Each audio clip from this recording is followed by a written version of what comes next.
Welcome dear friends. आज हम बात करने वाले हैं एक बहुत ही इंटरेस्टिंग धमाकेदार टॉपिक जो कि हमारी बॉडी के अंदर डेली होता है, वो है डाइजेशन। तो आज हम बात करते हैं डाइजेस्टिव सिस्टम के बारे में। कौन कौन से ऑर्गन्स होते हैं जो हमारे खाने को डाइजेस्ट करते हैं और किस तरह से डाइजेस्ट करते हैं। ऐसा क्या हमारे पेट के अंदर होता है कि खाना बढ़िया से डाइजेस्ट हो जाता है। तो इसको डाइजेस्ट करने के लिए एक सिस्टम हमारी बॉडी में है, उसको बोलते हैं डाइजेस्टिव सिस्टम। आप यहाँ पर एक वर्ड कॉमनली सुनते हैं सिस्टम के बारे में, जैसे digestive system, respiratory system, nervous system, circulatory system. तो ये सिस्टम होता क्या है पहले यही समझ लेते हैं, फिर समझते हैं डाइजेशन के बारे में आराम से।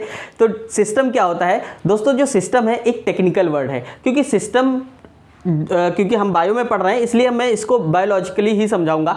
देखिए क्या होता है, सिस्टम ऑर्गन का एक ऐसा ग्रुप होता है जिसमें सभी ऑर्गन एक सिस्टमेटिक ढंग से किसी एक काम को करते हैं, यानी कि सारे ऑर्गन्स मिलकर के किसी एक टास्क को परफॉर्म करते हैं। तो इस तरह का जो अरेंजमेंट होता है उसको ही सिस्टम कहा जाता है। और सिस्टम की खास बात ये होती है कि अगर किसी एक ऑर्गन को आप डिस्टर्ब कर देते हैं तो पूरा का पूरा ऑर्गन सब डिस्टर्ब हो जाते हैं और वो काम रुक जाता है। एग्जाम्पल के लिए अगर हम बात करते हैं, डाइजेशन की ही बात करते हैं। हमारा जो डाइजेशन होता है ये माउथ से स्टार्ट होता है और इस डाइजेशन में इन्वॉल्व ढेर सारे ऑर्गन होते हैं। पहला है हमारा माउथ, दूसरा है फूड पाइप, तीसरा है स्टमक, उसके बाद हमारे इंटेस्टाइन है, लार्ज इंटेस्टाइन और स्मॉल इंटेस्टाइन। ये सब मिक्सअप होते हैं, मतलब ये सभी क्या करते हैं, डाइजेशन में हेल्प करते हैं। और इसमें से किसी एक को अगर आप हटा देते हो तो हमारे जो हमने खाना खाया उसका डाइजेशन नहीं होता है। अगर आप सोचो कि अच्छा हम फूड पाइप को हटा देते हैं तो फिर डाइजेशन कैसे नहीं होगा, तो ऐसा थोड़ी ना है कि आप अलग से पाइप डाल लोगे।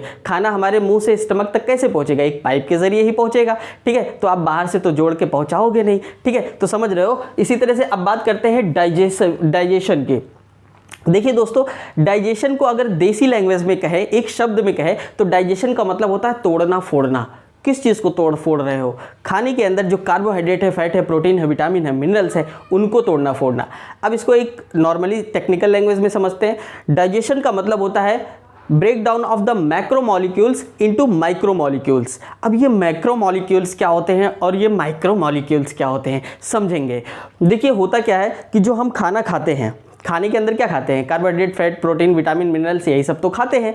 तो अगर आप क्या करते हैं, कार्बोहाइड्रेट को माइक्रोस्कोप से देखते हैं, प्रोटीन को माइक्रोस्कोप से देखते हैं, फैट को माइक्रोस्कोप से देखते हैं, तो आप पाएंगे इसके अंदर ढेर सारे एटम्स हैं, खूब लंबी लंबी एटम्स एंड मॉलिक्यूल्स की लंबी लंबी चेन होती है। और ये चेन बहुत बड़ी बड़ी होती है और इतने बड़ी बड़ी चेन को हमारा जो फूड है, हमारा जो डाइजेस्टिव सिस्टम है, इसको डायरेक्टली डाइजेस्ट नहीं कर पाता है। जैसे खाना आप खाते हो, ठीक है, तो खाने में रोटी सब्जी दाल चावल है, ठीक है, तो आप क्या करते हो, थोड़ा थोड़ा टुकड़ा खाते हो। ऐसा थोड़ी ना कि एकदम से ताड़का जैसा मुंह फैलाया और पूरा मुंह में ठूस लिया, एकदम से इंटेस्टाइन में पहुंच गया, हाँ अब हो गया। ऐसा तो होता नहीं है। आप सबसे पहले क्या करते हो, छोटे छोटे टुकड़े को खाते हो। इसी तरह से जो हमारे जो मैक्रोमोलिक्यूल्स होते हैं, बंच ऑफ मॉलिक्यूल्स होते हैं, उनको भी तोड़ना पड़ता है। तो उनको तोड़ा जाता है दो तरीके से।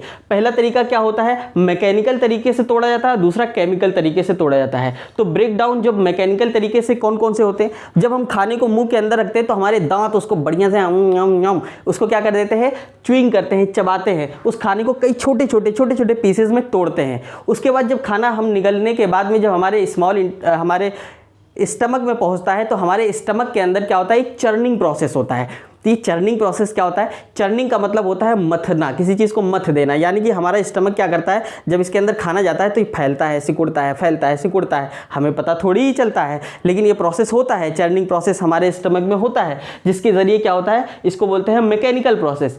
तो खाने को इससे क्या होता है, बहुत छोटे छोटे पीसेस में डिवाइड कर दिया जाता है। लेकिन अब भी एक बड़ी कमी ये रह जाती है कि जो मॉलिक्यूल्स होते हैं, जो बड़े बड़े चेन होते हैं मॉलिक्यूल्स के, ये नहीं अच्छे से टूट पाते हैं मैकेनिकल ब्रेकडाउन में। तो ज़रूरत पड़ती है कुछ केमिकल्स की। वो केमिकल्स कौन कौन से होते हैं? हमारे डाइजेस्टिव जूस होते हैं, उसके बाद कई तरह के एंजाइम हैं। तो वो सब केमिकल्स और एंजाइम्स मिल करके जो फूड को ब्रेक डाउन करते हैं, तो इस तरह का जो ब्रेक डाउन होता है वो केमिकल ब्रेक डाउन होता है। तो हमने समझा कि भैया डाइजेशन दो तरीके का होता है, एक मैकेनिकल, दूसरा केमिकल। अब हम बहुत ही इंपॉर्टेंट ट्रैक के बारे में बात करेंगे, बहुत ही इंपॉर्टेंट ट्रैक है और वो है जीआई ट्रैक।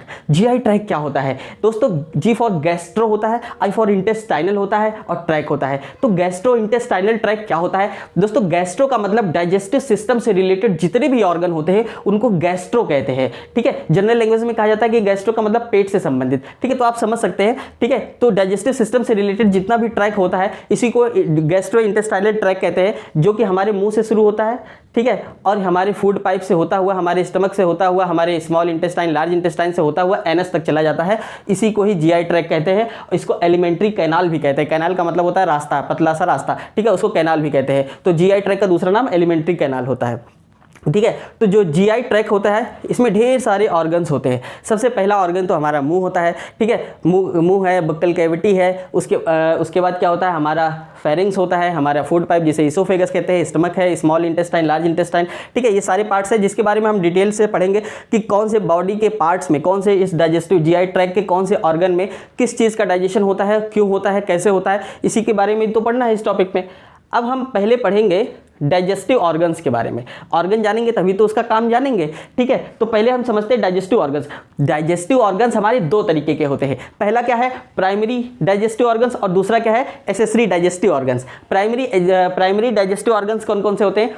ये वो ऑर्गन होते हैं जो कि डाइजेशन में डायरेक्टली इन्वॉल्व होते हैं, उनको बोलते हैं प्राइमरी डाइजेस्टिव ऑर्गन्स। जैसे हमारा मुंह, खाने के जो खाना होता है उसको मुंह के अंदर रखते हैं, ठीक है। फूड पाइप है, ये डायरेक्टली इन्वॉल्व हो रहा है, स्टमक डायरेक्टली इन्वॉल्व हो रहा है, स्मॉल इंटेस्टाइन, लार्ज इंटेस्टाइन, ये सभी क्या होते हैं? प्राइमरी डाइजेस्टिव ऑर्गन होते हैं, क्योंकि ये डायरेक्टली फूड के डाइजेशन में क्या करते हैं? इन्वॉल्व होते हैं। उसके बाद है accessory digestive organs. Accessory digestive organs ये वो ऑर्गन्स होते हैं जो फूड के डाइजेशन में हेल्प करते हैं लेकिन डायरेक्टली इन्वॉल्व नहीं होते हैं। जैसे हमारे टीथ क्या करते हैं? फूड को बढ़िया से बिल्कुल छोटे छोटे पीसेस में ब्रेक डाउन करते हैं, चबाते हुए, च्यूइंग करते हुए, ठीक है। तो क्या होता है कि खाने को जब छोटे छोटे टुकड़ों में तोड़ा जाएगा तभी तो खाना डाइजेस्ट होगा। तो हमारे दांतों के अंदर डाइजेशन थोड़ी हो रहा है, लेकिन हमारा दांत क्या करता है? डाइजेशन में हेल्प कर रहा है। इसी तरह जीभ क्या करता है? खाने को बढ़िया से सलाइवा के साथ में मिक्स करता है। तो हमारा जीभ के अंदर डाइजेशन थोड़ी होता है, जीभ हमारा सिर्फ टेस्ट लेता है, डाइजेशन नहीं करता है, ठीक है। तो डाइजेशन में हेल्प कर रहा है।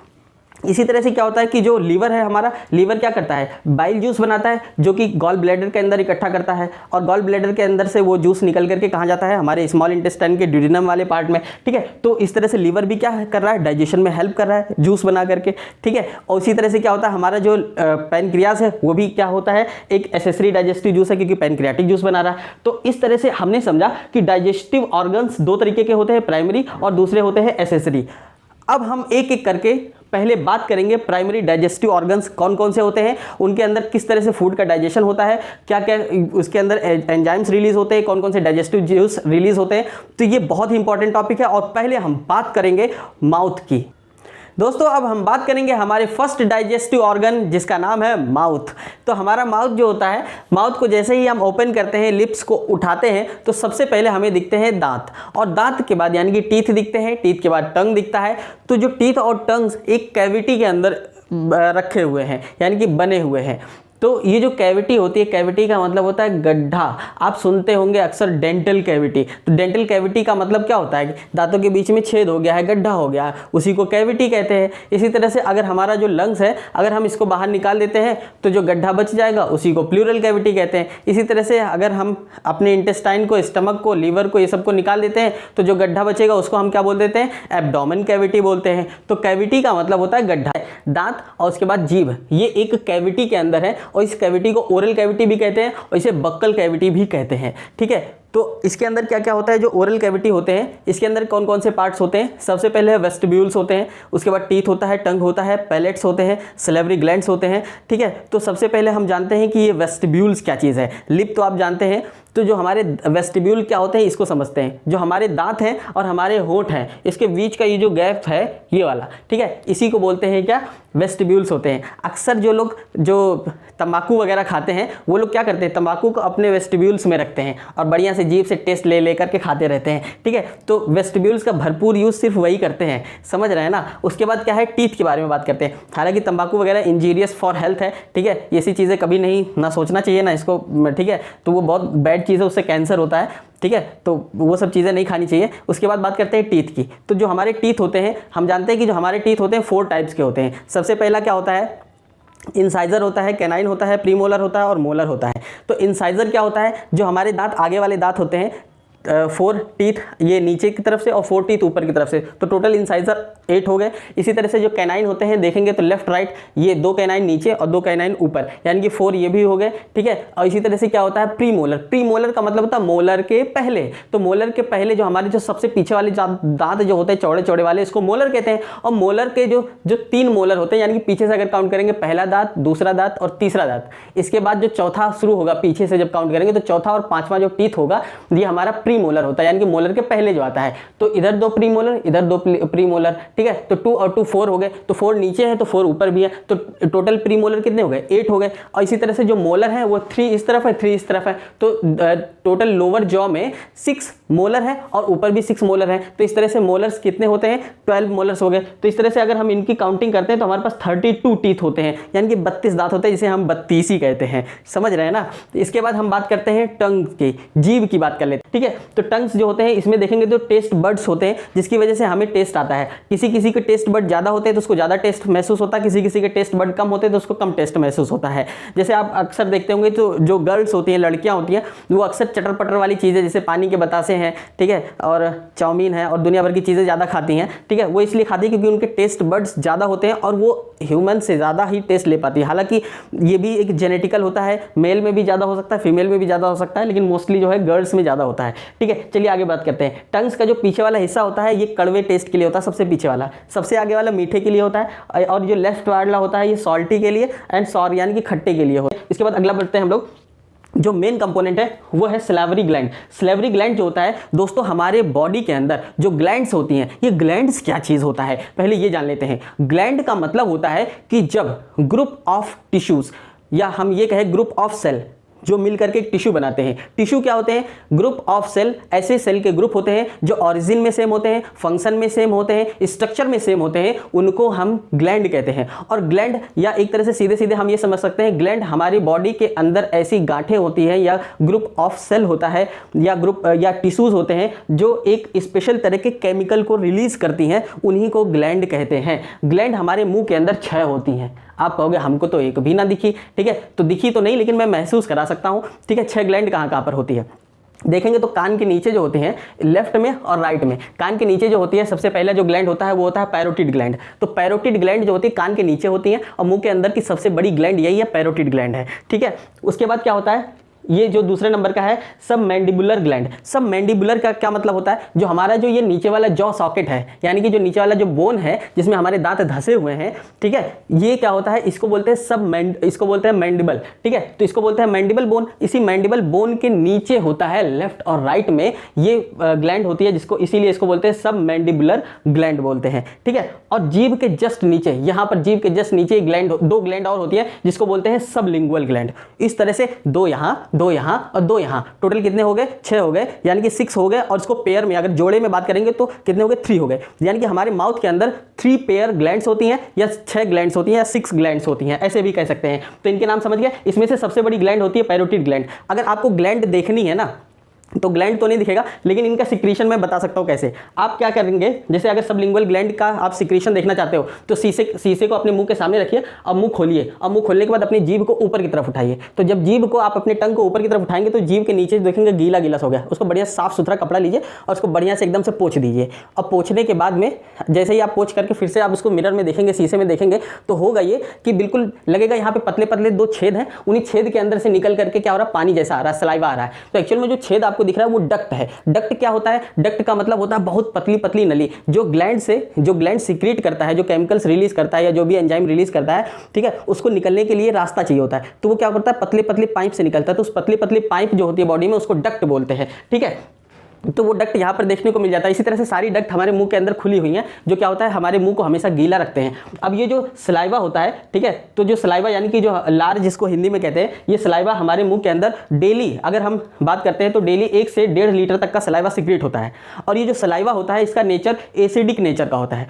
रियल में देखेंगे तो जो सलाइवा होता है इसका जो पीएच होता है, एक्चुअल में दोस्तों जो पीएच होता है सलाइवा का वो कितना होता है 6.2 से लेकर के 7.6 तक होता है, ठीक है। तो ये सलाइवा का क्या होता है, पीएच होता है, और इसका अगर हम एवरेज निकालते हैं तो ये आता है 6.7 समथिंग मान लेते हैं। तो ये मान लिया जाता है कि जो हमारा सलाइवा होता है इसका पीएच कितना होता है, 6.7 होता है, ये सलाइवा का पीएच मान लेते हैं। सलाइवा के अंदर 99% पानी होता है, यानी कि अगर हम सलाइवा को देखेंगे, ठीक है, तो सलाइवा के अगर हम मान लिया सलाइवा को देखते हैं तो सलाइवा में 99% वाटर होता है, 1% में इलेक्ट्रोलाइट्स होते हैं। इलेक्ट्रोलाइट्स क्या होते हैं, इलेक्ट्रोलाइट्स का मतलब होता है कि ऐसे कंपाउंड जो प्लस और माइनस यानी कि पॉजिटिव एंड नेगेटिव चार्ज में ब्रेक डाउन होते हैं। जैसे NaCl है तो Na+Cl- में ब्रेक डाउन होता है। तो जो सोडियम है, पोटेशियम है, कैल्शियम है, मैग्नीशियम है, ठीक है, ये सब क्या होते हैं, इलेक्ट्रोलाइट्स होते हैं, ठीक है। जब आप ORS का घोल देखते हैं तो उसमें इलेक्ट्रोलाइट्स ही मिला रहता है, ठीक है। उसके बाद क्या होता है कि सलाइवा में 1% में इलेक्ट्रोलाइट्स होता है, एंजाइम्स होता है, ठीक है। कौन सा एंजाइम होता है, एमाइलेज होता है। ये एंजाइम क्या होता है, एक शब्द में कहे तो एंजाइम का मतलब होता है ये एक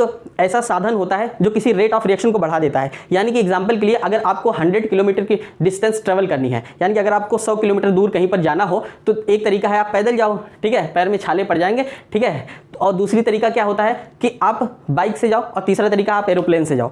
तो यानी कि जो मीडियम है वो आपको पहुंचने में बहुत जल्दी क्या करता है, हेल्प कर रहा है। जो आप पैदल जाते तो हो सकता है कि आपको पैदल जाने में पूरा 1 दिन लग जाता है, या हो सकता है 2 दिन भी लग जाए, तो आप 2 दिन ले लेते हैं। लेकिन आप एरोप्लेन से जा रहे हैं तो पता चला आप सिर्फ 10 मिनट में पहुंच गए। तो आपके टाइम इंटरवल को कम करके रेट ऑफ रिएक्शन को बहुत फास्ट कर देता है। तो ऐसी चीज़ों को क्या बोल देते हैं, एंजाइम बोलते हैं। वो अलग टॉपिक है, बाद में बताएंगे, ठीक है। अभी एंजाइम्स के बारे में खाली इतना ही जान लेना सफिशिएंट है। एंजाइम जो हमारे मुंह के अंदर होता है वो है एमाइलेज। हमारे मुंह के अंदर कौन सा एंजाइम होता है, एमाइलेज। एमाइलेज क्या करता है, कार्बोहाइड्रेट का ब्रेक डाउन करता है। कार्बोहाइड्रेट किसमें होता है, जो हम आलू खाते हैं, हम जो रोटी खाते हैं, ठीक है, ये क्या होते हैं, हम जो चावल खाते हैं ये सब क्या होते हैं, ये कार्बोहाइड्रेट ही तो है। तो ये कार्बोहाइड्रेट के ऊपर क्या करता है, रिएक्ट करता है और उसको ग्लूकोज में कन्वर्ट कर देता है, जिसकी वजह से क्या होता है, फर्स्ट डाइजेशन हमारे मुंह के अंदर ही होता है। तो सबसे पहला डाइजेशन कहाँ पर होता है, हमारे मुंह के अंदर होता है। किस चीज़ का डाइजेशन होता है, कार्बोहाइड्रेट का डाइजेशन होता है, ठीक है। और कार्बोहाइड्रेट के डाइजेशन के लिए रिस्पॉन्सिबल कौन होता है, हमारे सलेवरी ग्लैंड के अंदर से रिलीज होने वाला एमाइलेज, ठीक है। तो इस तरह से हमने माउथ के पार्ट्स को समझा है। और एक चीज़ और, माउथ के अंदर जो खाना जब हम रखते हैं फूड को, ठीक है, और उसके बाद बढ़िया से च्यूइंग करते हैं, तो चबाने के बाद का जो खाना होता है उसको बोलस कहा जाता है, ठीक है। तो जो बिना च्यूइंग किया हुआ, बिना चबाया हुआ खाने को फूड कहते हैं, लेकिन जब वो मुंह के अंदर बढ़िया से चबा लिया जाता है तो उसको बोलस कहते हैं। याद रखना, मुंह से हम बोलते हैं और जो मुंह के अंदर जो खाना चबा करके बचता है उसी को हम बोलस कहते हैं, ठीक है। तो बोलस को ही हम क्या कर देते हैं, फिर बाद में इनहेल कर देते हैं, इसको निगल लेते हैं, ठीक है। तो निगलने का जो प्रोसेस होता है वो फूड हमारा फेरिंग्स से होकर के जाता है। फेरिंग्स के बारे में क्या होता है, जो फेरिंग्स होता है एक्चुअल में कई पार्ट्स होते हैं फेरिंग्स में। सबसे पहला पार्ट्स होता है यूवला होता है। यूवला क्या होता है, ठीक है, ये मांस का एक छोटा सा टुकड़ा होता है जो हमेशा मुंह के अंदर लटकता रहता है। अगर आप बड़ा सा मुंह फैलाएं अपना और शीशे के सामने देखेंगे तो एक छोटा सा लगा हुआ लटकता हुआ आप देखेंगे। तो यूवला क्या करता है, जब आप खाने को इनहेल करते हैं, बढ़िया से खाने को निगल रहे होते हैं, तो ऊपर से जैसे ये नाक के जो छेद होते हैं जिसको नॉस्ट्रिल बोल रहे हैं, ये अंदर से जाकर के ऐसे खुले हुए हैं, अंदर से मुंह के अंदर यहाँ पर, ठीक है, इस जगह पे फेरिंग्स इसको बोलते हैं। तो यहाँ पर खुले हुए हैं, तो अब यूवला ऐसे लटक रहा है, इस तरह से लटक रहा है। अब जैसे ही खाना जाता है, ठीक है, तो ये खाना जब यहाँ से गया, सब मेरे अंगूठे को आप खाना मानिए, तो जैसे ही खाना जाता है तो तुरंत ये क्या होता है, ऊपर की तरफ शिफ्ट हो जाता है। तो ऊपर की तरफ शिफ्ट होकर के नाक के छेद को अंदर से बंद कर देता है ताकि खाना हमारे नाक में ना जाए, ठीक है। इसके बाद क्या करता है, इसके बाद क्या होता है कि ऊपर से नाक के छेद को यूवला बंद कर रहा है, ठीक है। उसी तरह से क्या होता है कि जस्ट यहाँ पर, जहाँ पर मैंने हाथ रखा है, यहाँ पर क्या होता है कि गला, अगर जो हमारी गर्दन है, ठीक है, थोड़ी देर के लिए मैं ऐसे मान लेता हूँ कि ये मेरी ये गर्दन है, ठीक है। तो ये गर्दन है, इसके अंदर देखिए 2 पाइप है। पहले तो ये समझ लीजिए कि 2 पाइप है। जैसे आगे वाला जो पाइप है इसको बोलते हैं विंड पाइप,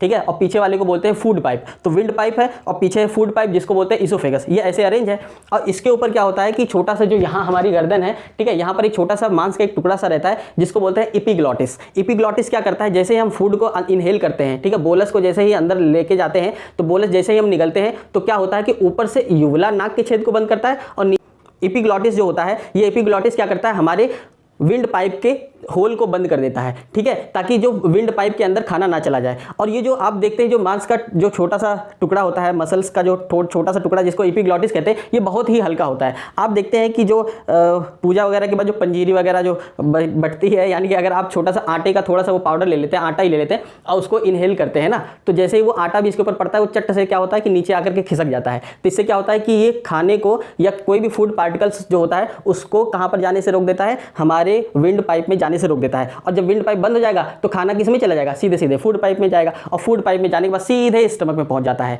और ये जो फेरिंग्स होता है एक्चुअल में एक जंक्शन की तरह होता है। यहाँ पर क्या होता है नॉस्ट्रिल्स के जो होल होते हैं इंटरनली वो मिल रहे हैं, ठीक है, हमारा माउथ भी मिल रहा है यहाँ पे, हमारा विंड पाइप, फूड पाइप भी यहीं पर स्टार्ट हो रहा है। तो कहने का मतलब क्या है कि ये सब एक जंक्शन होता है जिसको फेरिंग्स बोलते हैं और हिंदी में कंठ कहते हैं, इसको थ्रोट भी कहा जाता है, ठीक है, समझ रहे होंगे इसको अच्छे से। अब इसका जो नेक्स्ट पार्ट है वो नेक्स्ट वीडियो में आपको मिलेगा। दोस्तों होता क्या है, थोड़ा सा टेक्निकल इशू है जिसकी वजह से एक ही वीडियो में पूरा शूट नहीं कर पा रहा हूँ, ठीक है, तो नेक्स्ट पार्ट में ही आप उसको देख पाएंगे। नेक्स्ट जो वीडियो है डाइजेस्टिव सिस्टम के ऊपर चल रहा है, ठीक है। अगला हम बात करेंगे, हमारा टॉपिक है एलिमेंट्री कैनाल।